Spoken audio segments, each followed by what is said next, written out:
وَإِذَا سَأَلَكَ عِبَادِي عَنِّي فَإِنِّي قَرِيبٌ أُجِيبُ دَعْوَةَ الدَّاعِ إِذَا دَعَانِ.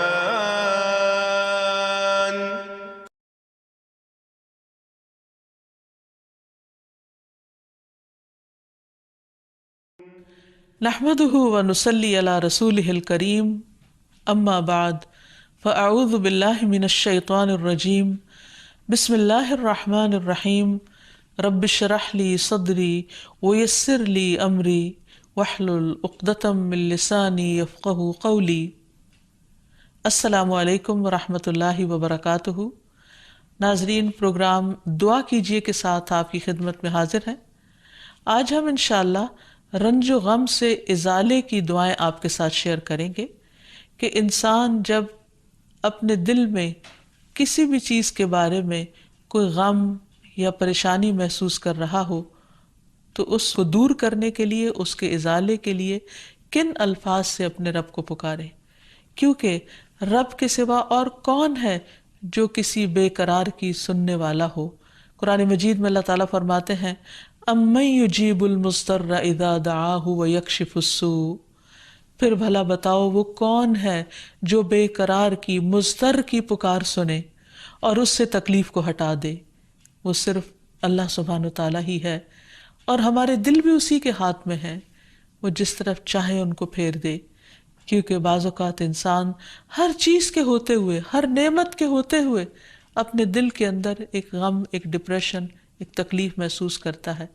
اور بعض اوقات اسباب کچھ جانے بوجھے ہوتے ہیں، اور بعض اوقات اسباب جانتا بھی نہیں انسان، اور فگر آؤٹ کرنے کے باوجود، انالائز کرنے کے باوجود، مختلف سچویشنز کو انسان اپنا محاسبہ کرنے کے باوجود کہ کس چیز نے اس کو غمگین کیا یا دکھی کیا اس کو سمجھ بھی نہیں آتی. تو ایسے میں پھر حل کس کے پاس ہوگا؟ صرف اور صرف اس رب کے پاس جس کے ہاتھ میں ہماری جان ہے، جس کے قبضے میں ہماری جان ہے، جس کے 2 انگلیوں کے درمیان ہمارے دل ہیں. وہی ہمارے دلوں کو خوشی اور سکون سے بھر سکتا ہے. اس لیے ہمیں خوب خوب توجہ کے ساتھ اسے پکارنا چاہیے.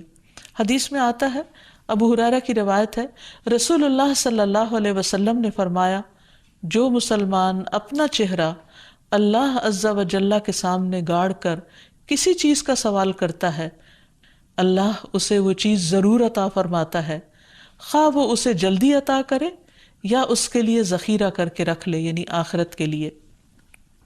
اور پھر یہ بھی یاد رکھیے کہ جب دعا کرنے لگے تو اس سے پہلے اللہ سبحانہ وتعالیٰ کی حمد و ثنا ضرور بیان کریں.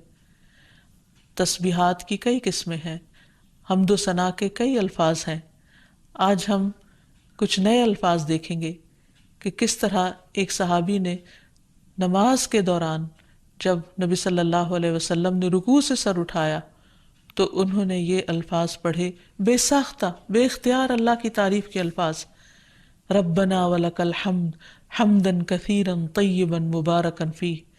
تو نبی صلی اللہ علیہ وسلم نے جب سلام پھیرا تو پوچھا کہ آپ میں سے کس نے یہ کلمات ادا کیے ہیں، کیونکہ میں نے دیکھا کہ 30 سے زیادہ فرشتے لپکے ہیں ان کلمات کو اٹھانے کے لیے.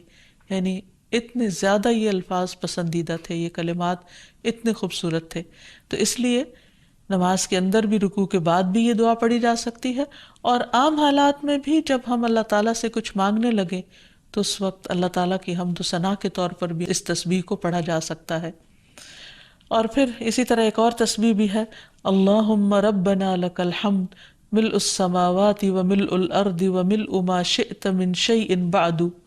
اے اللہ، اے ہمارے رب، تیرے ہی لیے ہر قسم کی تعریف ہے جس سے کہ آسمان بھر جائیں، زمین بھر جائے، اور ہر وہ چیز جسے تو چاہے کہ وہ بھر جائے. یعنی خوب خوب تیری تعریف اور تیری حمد و ثنا. اور اس کے بعد نبی صلی اللہ علیہ وسلم کے لیے درود پڑھا جائے، اور پھر اپنے دل کی حالت اپنے رب کو بتائی جائے، اور اپنے زبان میں یا پھر مسنون دعاؤں کے ذریعے اللہ سبحانہ وتعالیٰ سے مدد مانگی جائے. حقیقت یہ ہے کہ رنج و غم انسانی زندگی کا حصہ ہے، اور جتنا بڑا کوئی غم ہوتا ہے اس پر اتنا ہی بڑا اجر و ثواب ہوتا ہے. حدیث میں آتا ہے، جتنی مصیبت بڑی ہوگی اتنا ہی اجر بھی بڑا ہوگا۔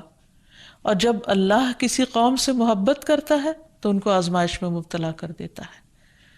تو ایسے میں انسان کو صبر سے کام لینا چاہیے اور بار بار اللہ کے ذکر سے اپنے دل کو اطمینان دینا چاہیے، کیونکہ اللہ تعالیٰ نے قرآن مجید میں فرمایا الا بذکر اللہ تطمئن القلوب، خبردار سنو، اللہ کے ذکر سے دلوں کو اطمینان نصیب ہوتا ہے۔ پھر یہ ہے کہ غم اور تکلیفیں اور صدمے انسان کو گناہوں سے پاک کرتے ہیں اور انسان کے گناہوں کا کفارہ بن جاتے ہیں۔ ام سلمہ رضی اللہ عنہا سے مروی ہے، وہ کہتی ہیں کہ میں نے رسول اللہ صلی اللہ علیہ وسلم کو فرماتے ہوئے سنا، جب اللہ تعالیٰ بندے کو کسی مصیبت کے ساتھ آزماتا ہے اور وہ اپنی حالت اور کیفیت کی بنا پر اسے ناپسند کرتا ہے تو اللہ تعالیٰ اس تکلیف کو اس کے گناہوں کا کفارہ اور اسے پاک کرنے کا سبب بنا دیتے ہیں، جب تک کہ وہ لاحق ہونے والی بیماری سے شفا حاصل کرنے کے لیے اسے اللہ عز و جل کے علاوہ کسی اور کے در پہ پیش نہیں کرتا یا اسے دور کرنے کے لیے غیر اللہ کو نہیں پکارتا، کیونکہ جب انسان اللہ کے سوا کسی اور کو پکارتا ہے تو اللہ تعالیٰ پھر انسان کو اسی کے حوالے کر دیتا ہے۔ پھر اسی طرح یہ بات بھی یاد رہے کہ انسان جب کوئی غلط کام کرتا ہے تو اس کا بدلہ اس کو مل کر رہتا ہے۔ ہاں، یہ الگ بات ہے کہ اللہ تعالیٰ معاف کر دے۔ اس سلسلے میں حضرت ابوبکر رضی اللہ تعالیٰ عنہ سے ایک حدیث مروی ہے، وہ کہتے ہیں کہ اے اللہ کے رسول صلی اللہ علیہ وسلم، اس آیت کے بعد درستگی کیسے ہو سکتی ہے؟ ہماری جان کیسے چھوٹ سکتی ہے کہ لیس بامانیکم ولا امانی اہل الکتاب من یعمل سوءا یجز بہ ولا یجد لہ من دون اللہ ولیا ولا نصیرا، کہ نجات کا دار و مدار نہ تمہاری آرزوؤں پر ہے اور نہ اہل کتاب کی آرزوؤں پر، جو بھی برے کام کرے گا اس کی سزا پائے گا اور اللہ کے سوا کسی کو اپنا حامی و مددگار نہ پائے گا۔ جو بھی ہم کام کریں گے اس کا بدلہ تو ہم کو دیا جائے گا۔ تو آپ صلی اللہ علیہ وسلم نے فرمایا، اے ابو بکر، اللہ تم کو بخشے، کیا تم بیمار نہیں ہوتے؟ کیا تم غمگین اور رنجیدہ نہیں ہوتے؟ کیا تم تنگی اور پریشانی سے دوچار نہیں ہوتے؟ وہ کہتے ہیں، میں نے کہا جی ہاں۔ آپ نے فرمایا، اسی طرح تو تم کو بدلہ دیا جاتا ہے۔ یعنی قرآن مجید میں یہ جو آتا ہے نا، من یعمل سوءا یجز بہ، جو برا کرے گا بدلہ پائے گا، تو یہ بیماریاں، تکلیفیں، دکھ، یہ ایک طرح سے بدلہ ہیں۔ پھر یہ یاد رکھیے کہ انسان پر جب بھی کوئی غم یا تکلیف یا پریشانی آئے تو وہ اپنے غم کا حال اپنے رب کو سنائے، جیسا کہ یعقوب علیہ السلام یوسف علیہ السلام کی جدائی میں جب کرب اور تکلیف میں مبتلا ہوتے تو وہ اپنے غم کی داستان اپنے رب کو سناتے۔ قرآن مجید میں آتا ہے، انما اشکو بسی وحزنی الی اللہ، کہ میں اپنے غم اور دکھ کی داستان اپنے رب کو ہی سناتا ہوں۔ یعنی لوگوں کے سامنے چرچا نہیں کرتے تھے کہ ان کے دل پر کیا بیت رہی ہے، ہاں وہ اپنے رب سے ضرور اپنے غم کو شیئر کرتے تھے۔ اسی طرح یونس علیہ السلام کا قصہ ہمارے سامنے ہے۔ قرآن مجید میں اللہ تعالیٰ فرماتے ہیں، وَذَا النُّونِ إِذ ذَّهَبَ مُغَاضِبًا فَظَنَّ أَن لَّن نَّقْدِرَ عَلَيْهِ فَنَادَىٰ فِي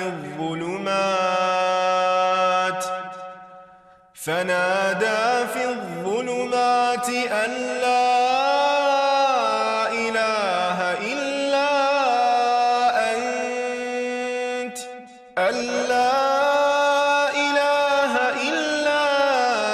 أَنتَ سبحانك إني كنت من الظالمين فاستجبنا له ونجيناه من الغم وكذلك ننجي المؤمنين۔ اور مچھلی والے کو جب وہ غصے سے بھرا ہوا چلا گیا، بس اس نے سمجھا کہ ہم اس پر گرفت تنگ نہ کریں گے، تو اس نے اندھیروں میں پکارا کہ تیرے سوا کوئی معبود نہیں، تو پاک ہے، یقیناً میں ظلم کرنے والوں میں سے ہوں۔ تو ہم نے اس کی دعا قبول کی اور اسے غم سے نجات دی، اور اسی طرح ہم ایمان لانے والوں کو نجات دیتے ہیں۔ یعنی جس طرح یونس علیہ السلام کو اس کلمے کی بدولت غم سے نجات دی، تو اللہ تعالیٰ کا وعدہ ہے کہ باقی اہل ایمان کو بھی ہم غم سے نجات دیں گے اسی کلمے کی برکت سے۔ پھر اسی طرح یہ ہے کہ انسان عملی طور پر بھی کچھ طریقے اختیار کرے غم کو دور کرنے کے، یعنی دعاؤں کے ساتھ ساتھ۔ اس میں سب سے پہلی بات تو یہ کہ انسان جب اس سے کوئی چیز کھو جائے، کوئی انسان فوت ہو جائے، تو اسے اللہ تعالیٰ کا فیصلہ سمجھ کر قبول کرے کہ ایسا تو ہونا تھا، کیونکہ دنیا میں کوئی بھی چیز ہمیشہ کے لیے انسان کے پاس نہیں رہ سکتی۔ انسان کی صحت، اس کی اولاد، اس کا مال و دولت، اس سے ملنے والے بے شمار نعمتیں، یہ اللہ تعالیٰ کی طرف سے ایک امانت ہے، اور اپنا وقت پورا کرنے کے بعد ایک کے بعد ایک چیز رخصت ہوتی چلی جاتی۔ کوئی بھی چیز انسان کے پاس ہمیشہ نہیں رہ سکتی، اور دس از اے فیکٹ، یہ ایک یقینی بات ہے، اس پر انسان کا ایمان ہونا چاہیے۔ اور جب اللہ تعالیٰ کوئی چیز دے تو انسان شکر ادا کرے، اور جب کوئی چیز لے لے تو سمجھے کہ اب اللہ تعالیٰ نے اپنی نعمت واپس لے لی اور اس پر مجھے جزا فضا کرنے کا کوئی حق نہیں ہے۔ پھر اسی طرح یہ ہے کہ انسان اللہ پر بھروسہ کرے، اور ایک چیز جانے کے بعد یہ سوچے کہ اللہ تعالیٰ مجھے اس سے بہتر عطا کریں گے، یعنی اللہ تعالیٰ کے بارے میں مثبت سوچ رکھے، اسے اللہ تعالیٰ کا ظلم قرار نہ دے کہ میرے ساتھ اچھا نہیں ہوا کہ اللہ نے مجھ سے فلاں چیز لے لی۔ نہیں، نبی صلی اللہ علیہ وسلم نے حضرت ام سلمہ کو یہ دعا سکھائی تھی، اللہم اجرنی فی مصیبتی واخلف لی خیرا منہا، جب ان کے شوہر ابو سلمہ کا انتقال ہوا تھا کہ اللہ مجھے اس مصیبت میں اجر عطا کر اور مجھے اس سے بہتر چیز عطا کر، اور بعد میں ان کا نکاح نبی صلی اللہ علیہ وسلم کے ساتھ ہوا۔ پھر اسی طرح یہ ہے کہ جو شخص اللہ تعالیٰ کے فیصلوں پر راضی ہو جاتا ہے، اللہ تعالیٰ بھی اس سے راضی ہوتا ہے، تو اس لیے تکلیف آنے پر بھی انسان کو الحمدللہ کہنا چاہیے کہ اللہ تیرا شکر ہے، یعنی میں ہر حال میں تجھ سے راضی ہوں۔ نبی صلی اللہ علیہ وسلم پر کوئی تکلیف یا رنج و غم کی کیفیت آتی تو آپ فرماتے الحمدللہ علی کل حال، میں ہر حال میں اللہ تعالیٰ کا شکر ادا کرتا ہوں۔ پھر اسی طرح یہ ہے کہ انسان کثرت سے تسبیح کرے، کیونکہ تسبیح کرنا انسان کے رنج و غم کو دور کر دیتا ہے۔ وَلَقَدْ نَعْلَمُ أَنَّكَ يَضِيقُ صَدْرُكَ بِمَا يَقُولُونَ فَسَبِّحْ بِحَمْدِ رَبِّكَ وَكُن مِّنَ السَّاجِدِينَ وَاعْبُدْ رَبَّكَ حَتَّى يَأْتِيَكَ الْيَقِينُ، اور بلا شبہ یقیناً ہم جانتے ہیں کہ بے شک آپ کا سینہ اس سے تنگ ہوتا ہے جو وہ کہتے ہیں، یعنی لوگوں کے باتیں بنانے پر آپ تنگ ہوتے ہیں، بس اپنے رب کی حمد کے ساتھ تسبیح کیجیے اور سجدہ کرنے والوں میں سے ہو جائیے، اور اپنے رب کی عبادت کیجیے یہاں تک کہ آپ کے پاس یقین آ جائے، یعنی وفات کا وقت آ جائے۔ تو اس آیت سے یہ پتہ چلتا ہے کہ رنج و غم کا علاج کثرت سجود میں ہے، اور اللہ سبحانہ وتعالیٰ کی تسبیح میں، اور دوام کے ساتھ، کنسسٹنسی کے ساتھ اللہ تعالیٰ کی عبادت کرتے رہنے میں۔ یعنی عموماً جب انسان پر کوئی غم آ جاتا ہے تو عبادت کی قوت کم ہو جاتی ہے، حالانکہ عبادت ہی اس غم کو دور کرنے کا ذریعہ بنتا ہے، تو اس کی پابندی ضروری ہے۔ نبی صلی اللہ علیہ وسلم جب بھی کوئی تکلیف ہوتی، جب بھی کوئی پریشانی ہوتی، فوراً نماز کی طرف رجوع کیا کرتے تھے۔ فرض نماز کے علاوہ نوافل سے بھی مدد لینی چاہیے، یعنی اللہ سبحانہ وتعالیٰ کے حضور سجدے میں پڑ جانا چاہیے تاکہ انسان کی پریشانی دور ہو جائے۔ پھر اسی طرح انسان صبر سے کام لے۔ اللہ تعالیٰ فرماتے ہیں وَاصْبِرْ وَمَا صَبْرُكَ إِلَّا بِاللَّهِ، صبر کیجئے اور آپ کا صبر اللہ ہی کی توفیق سے ہے، یعنی جو شخص صبر کرتا ہے اللہ تعالیٰ اس کو پھر صبر عطا کر دیتا ہے۔ پھر اسی طرح یہ ہے کہ انسان زبان سے برے الفاظ ادا نہ کرے۔ آپ صلی اللہ علیہ وسلم نے اپنے بیٹے ابراہیم کی وفات پر آنسو تو بہائے، لیکن زبان سے کوئی ایسا جملہ نہیں نکالا جو اللہ تعالیٰ کو ناراض کرے۔ آپ نے فرمایا آنکھ روتی ہے، دل غمگین ہوتا ہے، مگر ہم وہی بات کہتے ہیں جس سے ہمارا رب راضی ہے۔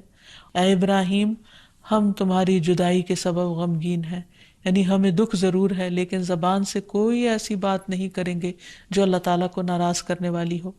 پھر اسی طرح انسان جزا فضا نہ کرے بلکہ اللہ تعالیٰ کا ذکر کرے، کیونکہ انسان زبان سے اگر ایسی باتیں نکالے بھی جو اللہ تعالیٰ کو ناراض کرنے والی ہیں، تو اس سے انسان کے غم کا ازالہ نہیں ہو سکتا۔ اور پھر سب سے بڑی بات یہ کہ انسان آخرت کا غم خود کو لگا لے، کیونکہ جو شخص آخرت کے غم میں مبتلا ہو جاتا ہے اس کے لیے دنیا کے غم بہت آسان ہو جاتے ہیں۔ اور ساتھ ساتھ دعاؤں کے ذریعے اللہ تعالیٰ سے مدد لیتا رہے تاکہ غموں کو نبھانا آسان ہو جائے۔ نبی صلی اللہ علیہ وسلم کو جب کوئی غم پہنچتا یا کوئی پریشانی ہوتی تو آپ فرماتے، یا حی یا قیوم برحمتک استغیث، اے زندہ رہنے والے، اے قائم رہنے والے، تیری رحمت کے وسیلے سے فریاد کرتا ہوں، یا اللہ تو میرا غم دور کر دے۔ ایک اور مسنون دعا ہے، اللہم انی اعوذ بک من الہم والحزن والعجز والکسل والبخل والجبن ودلع الدین وغلبۃ الرجال۔ اے اللہ میں تیری پناہ مانگتا ہوں غم، عاجزی، سستی، بخل، بزدلی، قرضداری کے بوجھ اور ظالم کے اپنے اوپر غلبے سے۔ رسول اللہ صلی اللہ علیہ وسلم نے فرمایا، کیا میں تمہیں ایسی دعا نہ بتاؤں کہ جب کوئی رنج و غم اور الم میں مبتلا شخص اس کو پڑھے تو اس کی تکلیف دور ہو جائے؟ کہا گیا کیوں نہیں؟ آپ نے فرمایا وہ مچھلی والے کی دعا ہے، لا الہ الا انت سبحانک انی کنت من الظالمین، تیرے سوا کوئی الہ نہیں، تو پاک ہے، بے شک میں ہی ظالموں میں سے ہوں۔ اس آیت کو آیت کریمہ بھی کہا جاتا ہے۔ اس آیت کا ورد کثرت کے ساتھ کرنا چاہیے، لیکن سوچ سمجھ کر اور شعور کے ساتھ۔ اس سلسلے میں یہ یاد رہے کہ کسی خاص نمبر کی کوئی تاکید نہیں کی گئی کہ 100 دفعہ پڑھا جائے یا 1000 یا لاکھ دفعہ پڑھا جائے۔ انسان جتنی بار بھی پڑھے، پوری شعور اور توجہ کے ساتھ پڑھے تو انشاءاللہ اس کا غم دور ہو جائے گا۔ اسی طرح ابن عباس سے روایت ہے، نبی صلی اللہ علیہ وسلم پریشانی آنے پر یہ فرماتے تھے، لا الہ الا اللہ العظیم الحلیم، لا الہ الا اللہ رب العرش العظیم، لا الہ الا اللہ رب السماوات ورب الارض ورب الارض ورب العرش الکریم۔ اس اللہ کے علاوہ کوئی معبود نہیں جو بڑا عظیم اور بردبار ہے، اس اللہ کے علاوہ کوئی معبود نہیں جو عرش عظیم کا مالک ہے، اس اللہ کے علاوہ کوئی معبود نہیں جو زمین و آسمان اور عرش کریم کا رب ہے۔ اسی طرح نبی صلی اللہ علیہ وسلم نے حضرت اسماء بنت امیس کو یہ دعا سکھائی تھی، اللہ اللہ ربی لا اشرک بہ شیئا، اللہ ہی میرا رب ہے، میں اس کے ساتھ کسی کو شریک نہیں کرتا۔ تو آپ نے فرمایا جب تم میں سے کسی کو کوئی پریشانی یا غم پہنچے تو اسے یہ دعا پڑھنی چاہیے۔ اسی طرح ایک اور بہت خوبصورت دعا ہے جو ہر طرح کے غم سے نجات دینے والی ہے۔ رسول اللہ صلی اللہ علیہ وسلم نے فرمایا کسی شخص کو جب کوئی غم اور دکھ لاحق ہو تو وہ یہ کلمات کہہ لے، اللہم انی عبدک وابن عبدک وابن امتک ناصیتی بیدک ماض فی حکمک عدل فی قضاؤک اسألک بکل اسم هو لک سمیت بہ نفسک او علمتہ احدا من خلقک او انزلتہ فی کتابک او استأثرت بہ فی علم الغیب عندک ان تجعل القرآن ربیع قلبی ونور صدری وجلاء حزنی وذہاب ہمی۔ اے اللہ میں تیرا بندہ ہوں، تیرے بندے کا بیٹا اور تیری بندی کا بیٹا، میری پیشانی تیرے ہاتھ میں ہے، میری ذات پر تیرا حکم چلتا ہے، میری ذات کے متعلق تیرا فیصلہ عدل و انصاف والا ہے۔